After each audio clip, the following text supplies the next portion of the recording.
उत्तराखंड के बागेश्वर जिले में हो रहे खड़िया खनन से आ रही दरारों को उत्तराखंड हाईकोर्ट ने अति गंभीर माना है। इस मामले में ग्रामीणों को हो रही परेशानियों को जानने के लिए हाईकोर्ट ने 2 न्याय मित्र भी नियुक्त किए हैं। सिर्फ इतना ही नहीं, कोर्ट ने इस मामले में स्वतः संज्ञान लेते हुए इसमें डीएफओ बागेश्वर, राज्य स्तरीय पर्यावरण सुरक्षा अथॉरिटी और जिला खनन अधिकारी को भी पक्षकार बनाया है। हाईकोर्ट ने इन सब से जवाब तलब किया है।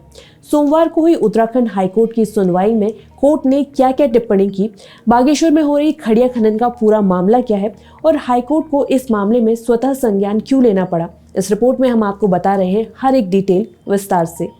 बागेश्वर जिले के कांडा तहसील में कई घरों में दरारें आने की शिकायतें हैं। इसको लेकर पिछले दिनों कई खबरें भी सामने आई थी। उत्तराखंड हाईकोर्ट ने इन्हीं मीडिया रिपोर्ट्स का स्वतः संज्ञान लेकर इस मामले में सुनवाई की है। कोर्ट की सुनवाई के दौरान टिप्पणी की गई कि यहाँ पर हो रहे अनरेगुलेटेड और बेतरतीब खनन की वजह से यहाँ पर घरों, मंदिरों और खेतों तक में दरारें आ रही हैं। कोर्ट ने इस पर चिंता जाहिर करते हुए निरीक्षण के आदेश भी दे दिए हैं। अब इस मामले में ये देखा जाएगा कि यहाँ पर हो रहा खनन क्या नियमों के अधीन भी हो रहा है या फिर नहीं।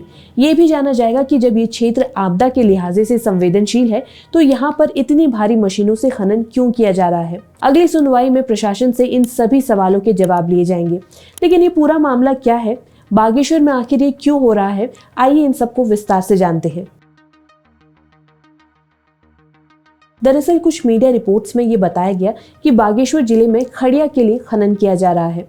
सितंबर में टाइम्स ऑफ इंडिया ने छापा था कि बागेश्वर जिले में 160 ऑपरेशनल माइंस है, जिसमें से 3 सोप स्टोन यानी कि मुलायम पत्थर की माइंस है, जिन्हें इसी साल अप्रूव किया गया है। स्थानीय लोगों का ये आरोप है कि इसमें कई खनन साइट्स ऐसी हैं जो नियमों का उल्लंघन करके काम कर रही हैं। आरोप ये भी है कि हैवी मशीनरी का इस्तेमाल इन खनन साइट्स में किया जा रहा है। टाइम्स ऑफ इंडिया से बात करते हुए यहाँ के निवासी दयाल सिंह ने कहा कि भारी भरकम मशीन लगातार यहाँ पे चलती है, जिसकी वजह से न सिर्फ जंगली जानवरों के प्राकृतिक आवास प्रभावित हो रहे हैं, बल्कि यहाँ रहने वाले निवासियों को भी काफी ज्यादा दिक्कतों का सामना करना पड़ रहा है। रिपोर्ट्स बताती है कि बागेश्वर के गाँव में 200 से ज्यादा घर ऐसे हैं जिन पर दरार आ चुकी है। उत्तराखंड आपदा प्रबंधन विभाग ने जिले के 11 गाँव को डेंजर जोन में रखा है और इन गांव में भी 450 घर ऐसे हैं जो खतरे के निशान के काफी ज्यादा करीब है।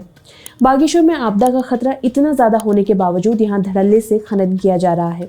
स्थानीय निवासियों का ये भी आरोप है कि हैवी मशीनों की आवाज की वजह से उन्हें अपने ही घर में रहना काफी ज्यादा मुश्किल लग रहा है। बागेश्वर जिलों में घरों में दरारें ठीक उसी तरीके से दिखाई दे रही हैं जैसे 2022-23 में जोशीमठ में दिखाई दी गई थी। बागेश्वर के 2 दर्जन से अधिक गाँव के लोग यही शिकायत कर रहे हैं।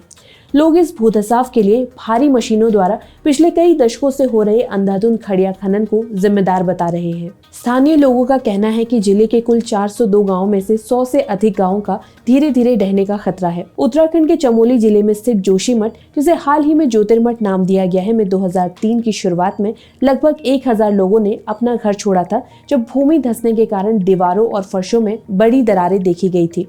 सितंबर महीने में कई मीडिया रिपोर्ट्स ने घरों में दरारें आने की खबरें दिखाई थी। बागेश्वर जिले में 11 गांवों में भीषण भूधसाव की शिकायतें की गई हैं। बताया गया है कि कुआरी, कांडा और कपकोट इलाके में सड़कों, खेतों और घरों में बड़ी बड़ी दरारें देखी गई। बता दें कि जोशीमठ और टिहरी के कुछ इलाकों में भी भूधसाव की खबरें पहले सामने आ चुकी हैं और अब बागेश्वर भी इस लिस्ट में शामिल हो चुका है। विशेषज्ञों ने कई बार चेताया है कि पहाड़ के इन इलाकों में निर्माण कार्य और खनन जैसे कामों को बड़े ही नियंत्रित ढंग से करना बेहद जरूरी है। हालांकि इसके बावजूद भी नियमों का उल्लंघन करके खनन और निर्माण कार्य किए जाने की खबरें अक्सर सामने आती रहती हैं। अब देखना होगा कि बागेश्वर मामले में नैनीताल हाईकोर्ट आगे जाकर क्या फैसला लेती है। तब तक के लिए जोशीमठ को लेकर हमारी ये रिपोर्ट जरूर देखें और समझें कि किस तरह लापरवाही पहाड़ के लिए भारी पड़ रही है। इसके साथ ही उत्तराखंड से जुड़ी हर खबर के लिए हमारे चैनल को सब्सक्राइब करना ना भूलें और इस रिपोर्ट को भी लाइक और शेयर जरूर करें। धन्यवाद।